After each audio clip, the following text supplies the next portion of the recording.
Funding for This Is Nashville comes from you, our listeners, and Music City Prep Clinic, Nashville-based provider for PrEP and offering comprehensive sexual health services in an environment designed to be safe, professional, and shame-free. Learn more at musiccityprep.org. I'm Khalil A. Colonna, and this is Nashville.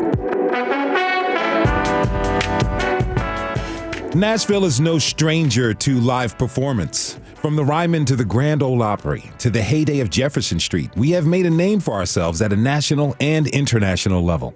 But to earn the title Music City, you need to have more than just a thriving performing arts scene. We must also look at its history. And in this episode, we're focusing our attention to the history of Black Americans. The performing arts provide an incredible format for the telling of history, be it through song, dance, drama, or instrumentation. Our collective history can be absorbed and felt, creating an experience that goes beyond written historical accounts. To kick off the show, we have with us in studio Belmont University choral instructor Jeffery Ames to speak about his self-professed labor of love titled Requiem for Color. Jeffery, thank you for being here. Welcome to This Is Nashville. Thank you for having me here. I'm excited, very excited to share. Really happy to have you here. So I want to start a little bit about your background and how you got to Belmont. Where'd you grow up and what was it like? I grew up in Virginia Beach, Virginia, as a native. A lot of people ask, were you in the military? And it's like, no, I'm a native, and grew up on the Chesapeake Bay. So I had a love for the beach. Went to college in the mountains at James Madison University. There I got my love for the mountains. So I had the best of both worlds. And from Virginia, went to Florida, did my master's, taught high school for 7 years, did my doctorate. Then my first university teaching job was in Texas at Baylor. Was there for 3 years, and then position opened up at Belmont University in Nashville, and I've been here 17 years. Yeah, both you and I grew up on the Chesapeake Bay. I grew up just outside of Baltimore at a place called Owings Mill. So let me say, crabs or crab cakes? Blue crabs. Blue crabs. Yeah, I hear that. And you need to get into it. You need to get people don't understand the fact that you're supposed to be a mess when you're done eating that. That's right. Now, what was it like growing up? Virginia Beach, did you face any sort of discrimination things as you grew up? I didn't per se, but of course my parents did. And being a Gen Xer, my parents, they went through the civil rights movement. So I think my parents did what every parent kind of wants to do for their child, their Black child or their child of color. They want to shield them from as much discrimination as possible. And so that occurred for me. I was shielded from it. Of course, I went to integrated schools, and at the time, I didn't have any issues. And even going through junior high school and high school, it was a great time. I had a wonderful experience. Do you recall, what do you recall about reflecting on Black History Month during those formative years for yourself? Because I, too, am a Gen Xer, and just talking to another friend about the Generation X, we are the first truly integrated generation of this country. So our experience is notably different from our parents and others. Black History Month was kind of interesting when we talked about it in school. It was still a new concept to the country. What was it like? I think it was still maybe danced around a little bit. Teachers didn't delve into the history of Black Americans as much as maybe we do nowadays, because there's more awareness for just people in color in general. But there was a lot given to me from my parents and my family, and be it listening to some vinyls of R&B artists or jazzers like Ella or Sarah Vaughan. It sparked the conversation. So I was asked, Mama, Daddy, what about this? And can you tell me, I hear a big band. Do you know anything about Ellington? And then they would tell stories. Yeah. And those stories are great because that became my foundation for Black history. And as I matured and got older, have grown older, we're digging into it. So music was a big part of your life. Always. My mother, she used to pantomime the jazz. She used to be on the jazz scene up in Detroit. Okay. And a few years in New York. Church was 7 houses down from where we lived, and so church was always a big part of our family. My father was a musician, but he appreciated music. Mm-hmm. You mentioned the jazz classics, Sarah Vaughan. Oh, yeah. Ella Fitzgerald. I'm wondering if your parents ever played for you. It's a famed song that a lot of people are going to play this month, Strange Fruit from Billie Holiday. Oh, yeah.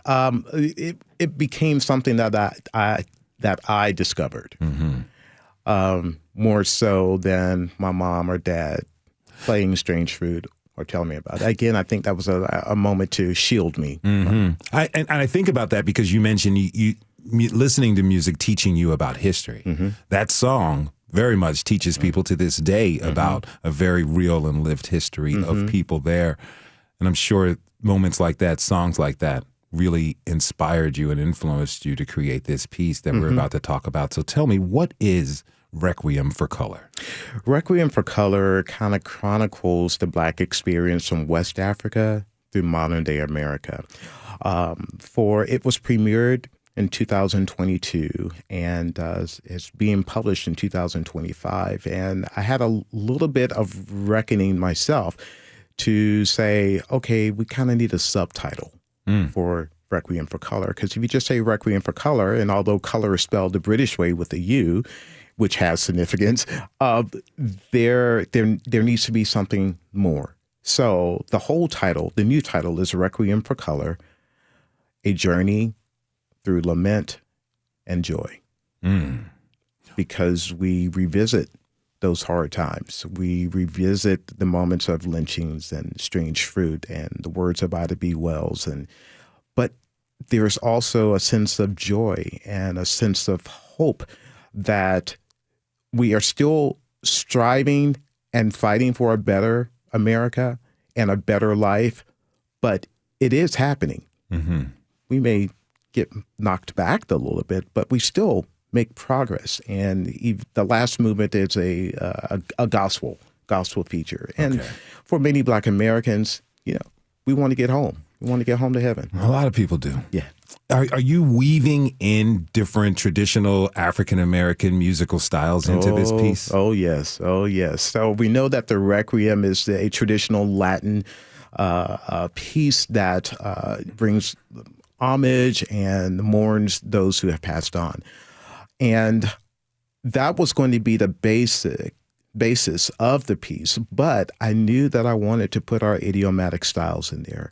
And we begin with the spiritual, because everything begins with the Negro spiritual. And that's the foundation for so many genres of music, being Black and white. And there is a sense of jazz that's in our sanctus. So we kind of begin with a kind of cool jazz style that ends up swinging big band, bringing homage to Count Basie and Duke Ellington. Got a little R&B in there, a little hip hop as well. Yeah. So yeah, it's a little bit of Blackness in every single movement. What juggling and weaving through all of these different genres in this epic piece that you're describing, I'm sure it had to be tough. What were some of the biggest creative challenges to getting this made? Well, for me, I would say using a brand new music notation program. Okay. It's technology. Let's get technical here. Yes. And I had a wonderful a colleague that I considered a master Jedi who kind of walked me through it. I had a sense of where I wanted to put the different idiomatic styles in the movements. I knew that the Sanctus was going to be celebratory. We're going to celebrate times of the Harlem Renaissance and the great things that our race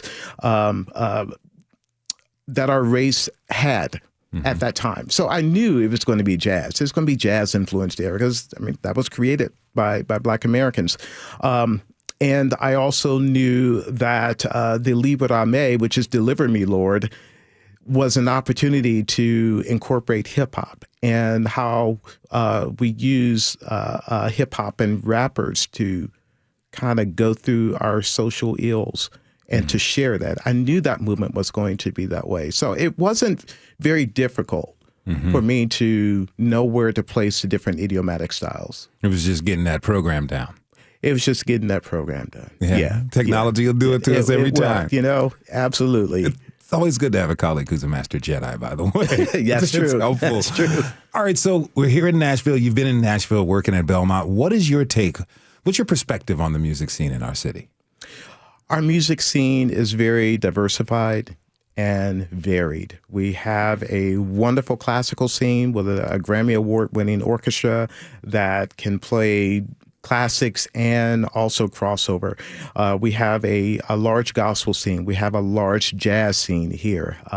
And of course, so much emphasis is placed on country music, which is great, but Nashville has more. There really is more. And I think the people who come here and who move here and live here, they begin to realize that. But I'm not sure if the outside world totally knows we're a little bit more than country. So what can the city do to let the outside world know our full capabilities of being a music city? Well, our presence on social media and with Chamber of Commerce and promoting events like Requiem for Color and promoting other events that are not country or bluegrass is an opportunity to say, hey, we have more. I mean, we have more like in any other city, Chicago, Dallas, New York. I mean, we have so many different types of genres of music that we have here. We're going to take a listen to one of the songs that are going to be performed in Requiem for Color. It's called Libera Me. Let's take a listen to it right now.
Marching streets like the 60s, we're under attack. The lack of legislation and the lack of self-control. My people up in heaven, in God's heaven hold. Trayvon, Brianna, George, Eric, Andre, Tamir, Manuel, Tanisha, and Dante, speak their names. Remember their worth, even the ones forgotten will cause a rebirth. On this earth and in this nation, change the station. The world will soon know the Lord of creation. So together we stand, hand in hand, praying for deliverance. God, please end this. That's powerful. Thank you. I could feel all the movements just in that, minute and 47 seconds that we've listened to. Thank you. Wonderful. Thank you. How did you come up with that? That's actually our eldest daughter. Wow. Who is doing the rap, and I asked her to write it. So, boy, didn't know you were going to choose that clip. Kind of hit me in a special place. Well, talk to me about that. Well, again, this was going to be the movement that's deals with social justice. And besides the music and the rap, there's also media. So we have footage from civil rights marches going on. We have still shots of Black Lives Matter going on. And towards the end of that rap, we incorporate some phrases by Fannie Lou Hamer from Mississippi and the fight that she was charged with to make things better for Black voters in Mississippi. So it was, in a way, it was a little easy because although I don't walk around with I'm just angry all the time. There are still moments that you get kind of perturbed from what happens. And sometimes it's easy for that emotion just to come out. So when I asked her to write that rap, it's like, here's what I'm thinking.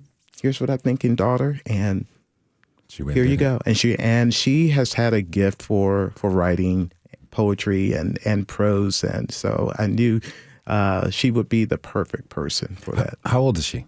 She's 20 years old and a sophomore at Florida Institute of Technology studying aerospace engineering. Oh, wow.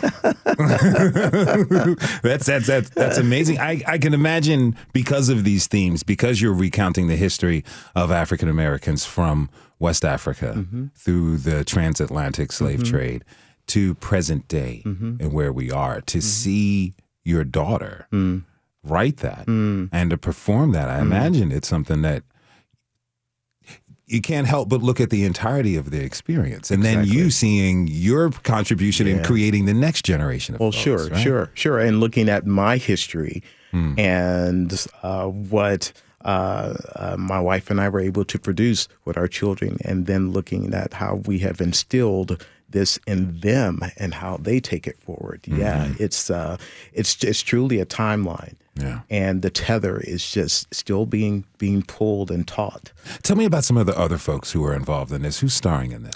The tenor that you heard is Roderick Dixon. And Roderick Dixon, he was one of the 3 Mo tenors. Okay. Dynamic boy. He is a beast of a singer, and has been on opera stages across the world, and also does crossover. He was also in the cast of Ragtime when it came out on Broadway. And actually his son right now is Adam Burr in Hamilton. So it kind of runs in the family. The soprano is Wanda Nobles, who is a good friend of mine from Florida State University. And she is a dynamic soprano who has performed with the Nashville Symphony in times that I've had an opportunity to conduct their Let Freedom Sing program. And our daughter will be rapping again. We'll have 2 orators. One is Elliot Robinson from here in Nashville, and Jasmine Simmons. And we will also have African drummers, and also dancers too. This sounds amazing. Okay, I got to get this. I have to ask this question. When and where will this be running? This will run for one night only. Wow. Okay. On Tuesday, February the 25th, 2025, in the Fisher Center for the Performing Arts on the campus of Belmont University. So people better make sure they don't miss out. Don't miss out. I want to pack the house. Definitely want to pack the house. And you can look for tickets. You can go to the Fisher Center for tickets, or Requiem for Color, COLOUR.com. What's your hope for art like this in Nashville with a piece like this? What's your hope? Do you hope that more things like this are to come in the creative space, the artistic space in our city? Absolutely. And when we have a piece like this, it's a time of, say, reckoning. It's a time of looking at history, at what happened, and not being biased one side or the other. It's history. It happened. So recognize what happened. See how you can make this world a better place. Heal from the experiences that happened. And then, again, wondering what you can do to make it better. What we can do. I was about to ask what kind of conversations you wanted people to have as they leave the experience in the car, on the ride home, thinking about that night, maybe the next day, or in the foreseeable future for individuals. Where you wanted them to be? I want them to be able to say and see how they have lived their lives, and if any changes can be made to help somebody else. We are our brother's keeper. So regardless on what side of the aisle you are on, you still have to look out for each other. And this piece kind of gives us an opportunity for empathy, having empathy for everybody. Everybody needs empathy, regardless of race, color, or creed. Jeffery Ames is a choral instructor at Belmont University. His live recording experience, Requiem for Color, will be performed on February 25th at the Fisher Center on Belmont's campus. You can find out more information and get tickets at thefishercenter.com. Jeffery, Thank you so much here for being here, talking with you, sharing your creative process, and congratulations on this. You're sir. welcome, and thank you so much, sir. God bless you. Yes, bless you as well. All right, we're going to take a break. When we come back, we're going to talk about a nonprofit that's putting on a show about the history of Jefferson Street. We're going to talk with 3 people directly involved with the production. Stay with us. This is Nashville.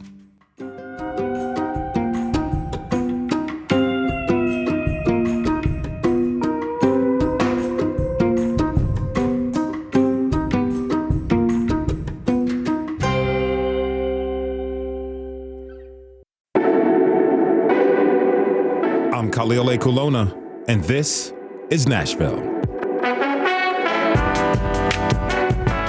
Welcome back to the show. Welcome back. If you're just joining us, the whole hour is dedicated and devoted to the performing arts and Black History Month. And in the previous segment, we spoke with choral instructor Jeffery Ames about his piece, Requiem for Color. We're now going to explore a show that narrows its focus to the history of African-American culture in Nashville, and more specifically, Jefferson Street. It's called Lost and Found, A Story of Hope. Here to speak with us are Pastor Sam Kirk, founder of Youth About Business. We also have Brandon Hirsch. He is the play's director, and Wanda Clay, the publicist. Thank you all for being here. Welcome to This Is Nashville. Thank you, Khalil, for having us. So Thank you. How do you all feel about the opening of the play, having it be so close and right around the corner? Oh, we're excited about it. It's been an interesting journey to get to this point, and I think it'll be a play that will be well received by the city. All right, Brandon, you're the director of this play. Are you excited and anticipating a good turnout? Absolutely. It's a great opportunity to engage with the community and to promote a meaningful conversation, particularly in the times that we're living in. And as an artist, that it checks a lot of boxes for me. I'd love to hear from each of you. Wanda, you first. What are your hopes for this play? Well, I hope that people will, at this time that we're living in, there's so many things that are being dismantled and taken apart in real time right before our eyes. And this is a story that will show how those kind of procedures and policies and things kind of were developed. So I hope that people will take away an exciting and different way of looking at how things are formulated, especially with the tearing down of the vibrant Jefferson Street some years ago, and not just about Black history in Jefferson Street, but the different communities across the United States. Pastor Kirk? Yeah, I think people should take away how the tagline says a story of hope. So the play title is Lost and Found, A Story of Hope. And the most important thing I think people should take away is, even though there have been some disruptive policies, that there's still this place of us working together to pull back opportunities for communities to be revitalized and restored. The revitalization of Jefferson Street is extremely important. The play is being hosted out in Bordeaux. It's North Nashville, not far from Jefferson Street. And as we see the growth of this city, we hope there'll be an opportunity for people to see how can we work together to create a better outcome as opposed to the dismantling of a neighborhood and the displacement of people. Brandon, as the director, I'm curious, what were your initial thoughts when you read the script for the first time? Well, I'm originally from Hendersonville, Tennessee, and I have family who is from the Jefferson Street, North Nashville area as well. And the opening up on page 1, I was learning things that I had never pieced together for myself. And that immediately prompted my intrigue. And that drew me in because I said, if I, who consider myself to be someone who's socially conscious and generally aware of how systems are created, if I'm able to open this on page 1, then I think there's something here that needs to be shared with the community. Now, this is all in collaboration with Youth About Business. Pastor Kirk, tell us more about Youth About Business. What is it? Youth About Business was founded as a way of reaching into underserved communities and helping young people develop the skill sets so that they could be successful in America. I spent 17 years in the corporate sector and left there very passionate about how do you go into communities that are normally, I never use the term at risk or disadvantaged young people because I don't want to label young people. I always say they're just underserved, and if you service them properly, they can compete in America like anyone else. So Youth About Business started here in Nashville with 7 students, helping them to develop the skill sets and understanding, demystifying the business world for them. And many of them have now gone on to become tremendously successful young people and entrepreneurs and business executives in this country. How has it grown since you created it? We started in 1992, and Youth About Business now operates in 18 different states around the country, 4 different countries, and it has a corporate community of support across this country that's really amazing, from investment banks to even Sony Corporation, one of the major corporate sponsors of this program. How did this lead into Lost and Found, the play? We were interested in figuring out, we sit in Bordeaux, and we interviewed 24 of the homeowner associations out in Bordeaux, and they talked about the lack of services and the fact that so much development has happened in Nashville, but we haven't had the same kind of growth and opportunity in Bordeaux. So we contracted a young lady who's working on her doctorate, the playwright, Elisa Mann, working on her doctorate of data science at Meharry. And as she began to dig into this story of what happened on Jefferson Street, and she did all the archival research, she said, I got fascinated about the opportunity of how do we create a better outcome for Bordeaux. So I think that's part of the impetus of this play and stage play, was how can we create an outcome where the community of Bordeaux can participate in a revitalization strategy to participate in their own development. Now, Brandon, directing a play is a lot different from directing a film or a television show. Break down some of the elements that a good director of a play, of theater, needs to have. So to be fair, this production actually combines a variety of different elements, and video and film is one of those elements. So we're not completely out of the woods in terms of isolating the medium. I will say this, as a stage director, I believe that artistically we should be highly improvisational, and I think Pastor will agree with this. Is that it's in the challenges where genius is required, and that's where true creativity comes. We can have these plans, and it's only when those plans go awry that we find what's really inside and connect to what's actually available, and then we can appreciate what's in front of us. So I think the ability to improvise, to be flexible, and to be and not be dissuaded by having one door closed versus the other, which I think is a great maximum parallel for the show that we're doing. How do you get that message across to the actors and the players in this performance? Like, what's your process of really solidifying and transferring that message to them? A lot of that information takes place during the casting process. If you have actors who are connected to the piece and are trained or at least open and available as artists and as human beings to being transformed, meaning that they're willing to maybe set aside some of the more rigid ideas and to discover the piece with you, then I believe it's in the collaboration. But again, I think that transfers from the artistic process to any other situation we might find ourselves in life. Well, you mentioned you transferred that information in the casting process. Wanda and Brandon, who's in it? Who are the stars of this play? Wanda, would you like to? Brandon, you can take that. Okay.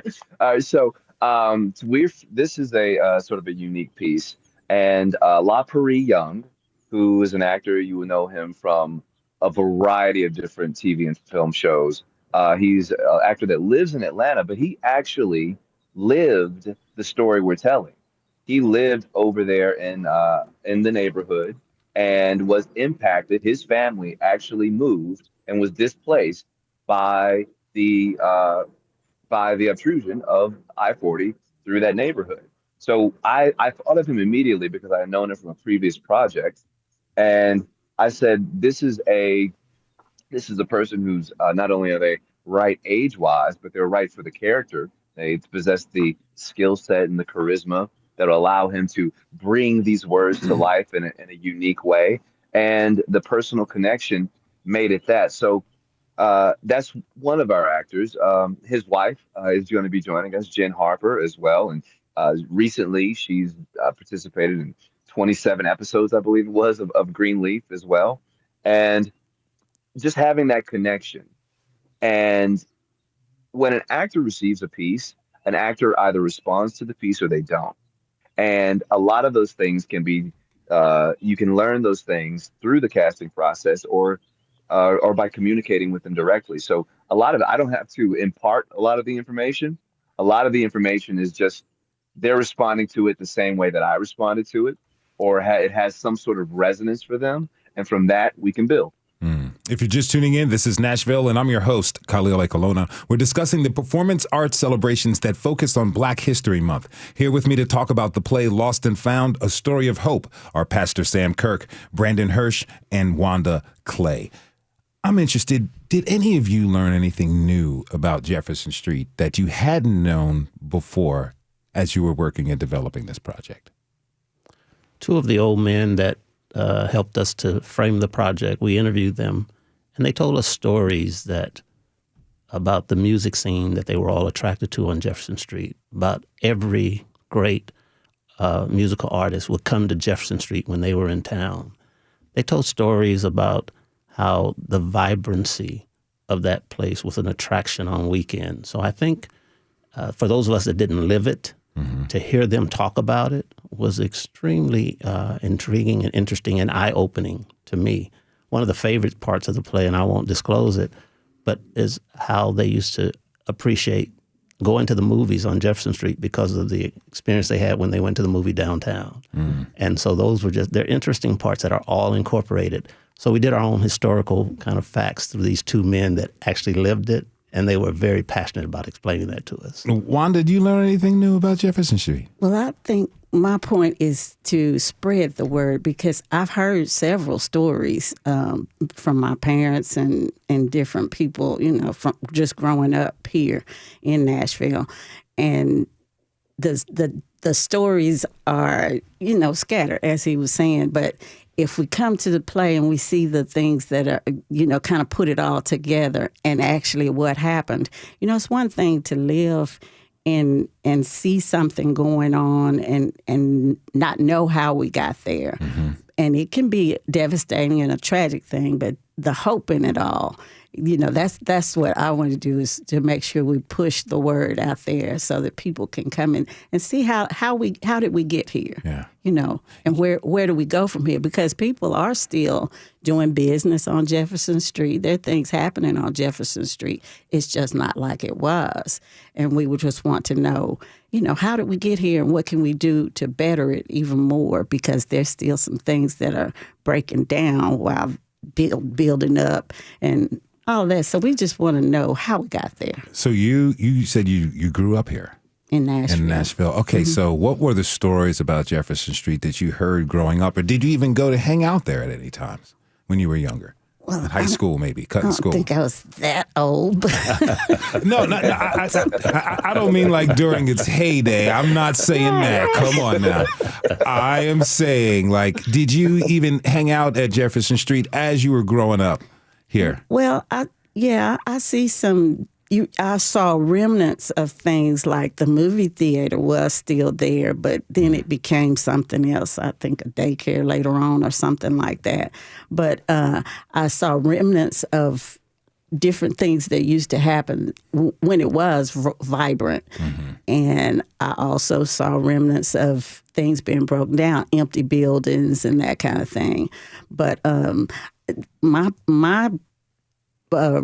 remembrance of hanging out on Jefferson Street mostly is, I guess, the latter part where they had the jazz concert there every year and that kind of thing. So I would always go to that jazz festival and different things that, the community would have, and a few of the stores and that kind of thing. I'm curious about the evolution of Nashville and what your thoughts are about that. Pastor?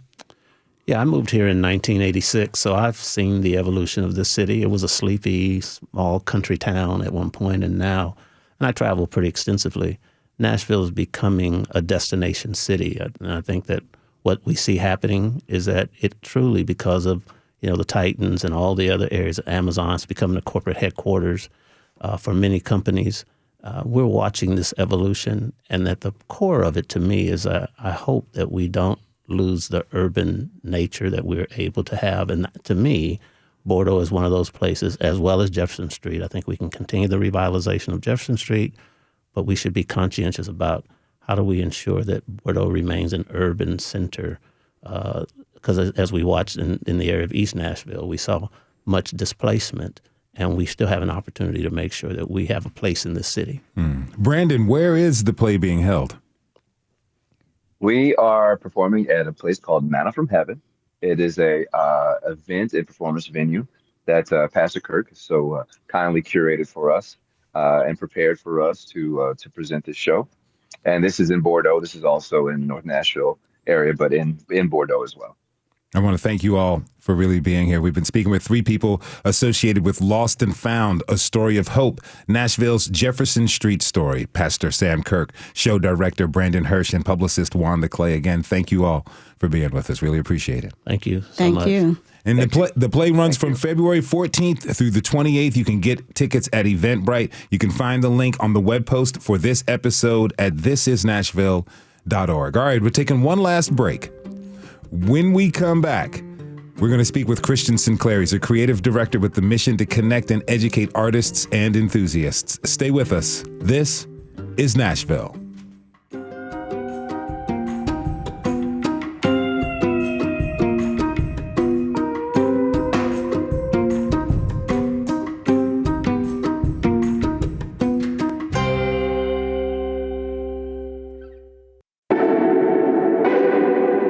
I'm Khalil A. Kulona, and this is Nashville. Welcome back. We've been talking about Black History Month and live performances. Our final guest is a creative director who moved to Nashville pretty recently. Christian Sinclair is the founder of The Sold Creative Collective. It's a nonprofit that puts on social events to educate and connect Nashvillians about all different types of art. Christian, thank you so much for being here. Welcome to This Is Nashville, my friend. Thank you for having me. Thank you. Great. Tell us a little bit about yourself. Yeah, so I'm originally from Chattanooga, Tennessee. Moved here from Chattanooga and went to school at MTSU. Graduated, and now I'm here in the city for 3 years. 3 years strong. 3 years, yeah. Same here. Been in the city for just over 3 years. What were your initial impressions of Nashville when you arrived? Yeah, I was going to work, going home, didn't really have any social life in between. And I picked up a part-time job at a local coffee shop here in town. And I was still trying to figure out my creative life, my social life, what I wanted to do as a creative and artist here in the city. So I was very fortunate enough to find my co-founder now, Jonathan Wynn. We both founded Soul Creative Collective, a nonprofit here that has really flourished in the past 2 years. And from then, we really were thrown into the creative scene, the artistic scene, hosting events and workshops, panels, things of that nature. Were you involved in the creative arts back home in Chattanooga as you were growing up? I was not, no. Wow. So moving here really opened my horizon to, and again, I'm very fortunate to be thrown into the creative scene, but I knew I wanted to be a broadcast journalist. I wanted to do all the creative things, but I didn't know what my spark was. I didn't know what that seed would be. And I can say Soul has been the amplification for me. So what was, I want to go back to something. What was that moment where you were saying, you know what, I need to do creative things with my life? Because I've known two different types of people throughout my lifetime. People who are creative and embrace it, people who aren't creative and leave that to other folks. Yeah. Most of the time, folks who've been creative have been creative for a very long time. Right. But here you are, a young man, starting off your adult life, post-college, and then suddenly you decide you want to become creative. What was that moment? What were those thoughts like? Yeah, I think I know I've always been creative. I know I've always wanted to do something in the creative field, and I'm very fortunate my parents, my mom, really allowed me to do pretty much anything that I'd like to in that creative space. But moving to a new city, not knowing anyone here, I really just honed into what I find valuable, what I find enjoyable in the arts and in the creative scene, and took that and really amplified it into what I wanted to see Nashville be, what I wanted to see, Nashville turn into. And again, the artists here, the existing artists here who are natives, really embraced us and opened up their arms. to where we can provide resources and events and do all the amazing things that we're doing now. Why did you want to start up Sold? What was something was missing? Yeah. And you decided with your co-creative partner, we have to fill this space. Yeah. Why? Yeah. What was missing was a Black organization or a space for creatives to be themselves. And I always say Sold is a safe space for everyone to thrive, no matter how big or how small the event is. There is no central space or group for us to be and exist, and that's just it. So I like to say, we like to be in spaces where we aren't necessarily welcome, or we don't see a lot of Black and brown faces. We like to be in those spaces to amplify and to motivate other creators. Like, hey, this space is for you, regardless of what the audience may look like, regardless of what you may have these perceived notions about this space or institutions. Black and brown folks are the creative hub here in the city. You said a place where Black and brown artists, creatives, can be themselves. Right. Do you feel that in other venues and arenas in town, people have to contort or put on a little bit of a mask? Yeah. I would say yes. I think, around this time of the year especially, our talents are somewhat, pushed to the edge of like, oh, we're going to have this artist come in and tell their story. But regardless, every day, all year is Black History. We are celebrating our Black creativity no matter what, 365. That doesn't change. I think the space for Sold is to amplify those Black voices no matter what, regardless throughout the year. Tell me about some of the meetups you all have. What happens there? Yeah, so we were fortunate enough to partner with The Porch. It's a literary arts nonprofit founded back in 2014 by Susanna Feltz and Katie McDougall. They invited us to do these affinity groups, and with these, we were able to facilitate these small meetup in groups. And those have been these one-off amazing opportunities for just small creatives and writers and producers, screenwriters, just to meet and exist and be. So we start off just talking. We have a writing prompt and just share different resources. But as far as other programs that we've done with Sold, currently we have an after-school program that will be launching in a couple of weeks. Oh, wow. With Cocker Elementary School. We'll be in the school twice a week and taking the students on a field trip on Wednesdays to cultural institutions here in the city. In the past, again, like I said, we've hosted block parties, panel discussion, workshops. We've rented out the First Art Museum for an entire day just for people to come in, free admission, just to experience the arts. Tell us about that, your partnership with the Frist. How's it been? Yeah, it's been amazing. I mean, my first career here in the city was as communications and community relations coordinator for the First Art Museum. So being able to be in that institution all the time and get paid to do it, that really motivated me to start Sold and be like, hey, I want to see more of us in this space. And again, they were very fortunate and fortunate enough to allow us to be there and host events. I think one of our biggest events we had at the First was a partnership with Nashville Black Market, Carlos.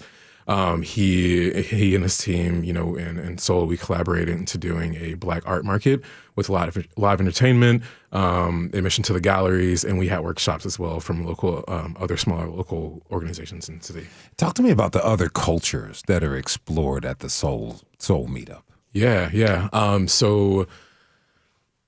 We really try to tap into the Black culture events and all the things. Especially LGBTQ plus, there's spaces here in the city, but not as on the forefront. So we try to embrace everyone in the city, but mainly target Black and brown, culture, especially in East and North Nashville.